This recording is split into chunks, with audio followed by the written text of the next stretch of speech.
Pai do Senhor, meus irmãos, Deus abençoe a vida de vocês. Estamos dando início ao segundo estudo, e hoje nós vamos falar um pouco sobre o batismo de Jesus. Mateus capítulo 3 diz que naqueles dias apareceu João Batista pregando no deserto da Judéia e dizia: arrependei-vos, porque está próximo o reino dos céus. Todas as vezes que nós falamos de batismo, não tem como nós não falarmos de uma palavra hebraica chamada techuvá. Algumas pessoas sabem o que é isso, outras pessoas não sabem. Por quê? Porque existia um costume e existe até hoje, tá? No meio judaico, esse costume da techuvá. O que é a techuvá? A techuvá é um batismo em águas aonde a pessoa que está sendo batizada, ela está retornando, ela está reiniciando o processo de onde ela parou. O que é isso, pastor? Vamos supor que você esteja na caminhada com Jesus e de repente, por algum motivo, você se desviou, você se afastou da igreja. No caso deles, se afastaram da sinagoga, se afastaram da comunhão com o Eterno, com Deus. Então, você passou um período fora, né? Você botou para quebrar, fez o que não devia fazer e, de repente, você resolveu retornar. Na igreja evangélica, você volta, conversa com o pastor, a igreja ora por você, pelo menos na minha época ela era assim, a igreja ora, você vai ficar um período no banco, ficar um período ali em comunhão com os irmãos, sendo observado, e depois você vai retornar à comunhão com a igreja. Se você tiver um cargo eclesiástico, o período vai ser maior ainda. Mas no judaísmo eles praticavam a techuvá e praticam até hoje. Eles estão voltando. Aconteceu algum problema com eles, eles cometeram algum pecado grave e depois daquele pecado eles querem voltar, eles querem se arrepender, a consciência bateu, a consciência pesou e eles falam: não, eu não posso ficar assim, não posso permanecer assim, quero voltar à comunhão com Deus. Então eles vão, né, e praticam a techuvá. É o batismo do arrependimento. Então o que acontece, irmãos? Como Jesus era judeu e João Batista também era judeu, então não existia outro batismo. O batismo era a techuvá. Eles praticavam isso, que é o batismo do arrependimento. O batismo do arrependimento, quando Jesus vem até João, o próprio João se espanta, pois ele mesmo diz: ué, o Senhor sendo perfeito, sem pecado, e mesmo assim foi batizado? João fala: eu é que tenho que ser batizado pelo Senhor, e vem o Senhor a mim? E aí o Senhor fala, Mateus 3, 14 e 15, convém-nos cumprir toda justiça. E o que é toda a justiça? Toda a justiça é o modo impecável e exemplar que Jesus deveria exercer o seu ministério.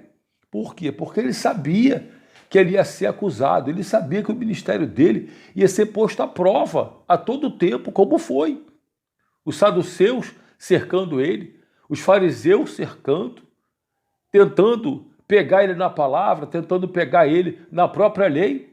Você pode ver em João capítulo 8, quando levaram uma mulher até ele.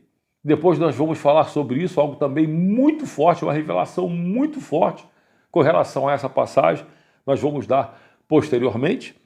E o Messias deveria então ter o seu ministério exemplar. Não deveria ter erro nenhum dentro da Torá, dentro da palavra. Então o que acontece? Ele, para exercer esse cargo, esse ministério, o Messias deveria ser rei, porque ele deveria vir da ascendência, né, até Davi, ou da descendência de Davi, e sacerdote segundo a ordem de Melquisedeque.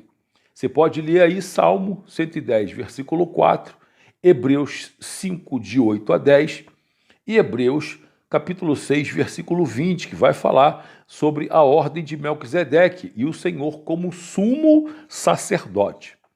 A unção de rei e sacerdote exigia unção com azeite consagrado. O mergulho de purificação na água era a exigência para que ele fosse consagrado um sumo sacerdote.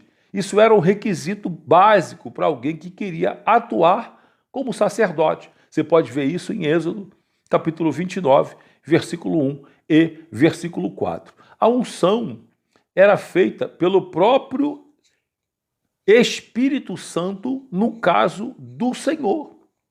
Porque o Senhor não utilizou aquele azeite, aquele óleo, o primeiro óleo, a primeira extração que era tirada e levada para o templo para que houvesse a consagração de sacerdotes. Não.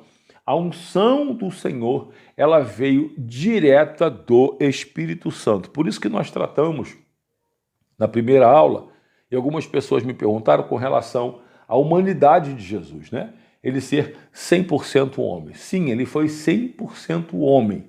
Mas, na realidade, quando ele sai da água e o Espírito Santo desce sobre ele na forma de uma pomba, né, o Espírito Santo enche o Senhor da sua plenitude, enche ele do seu poder, para que ele pudesse iniciar ali o seu ministério.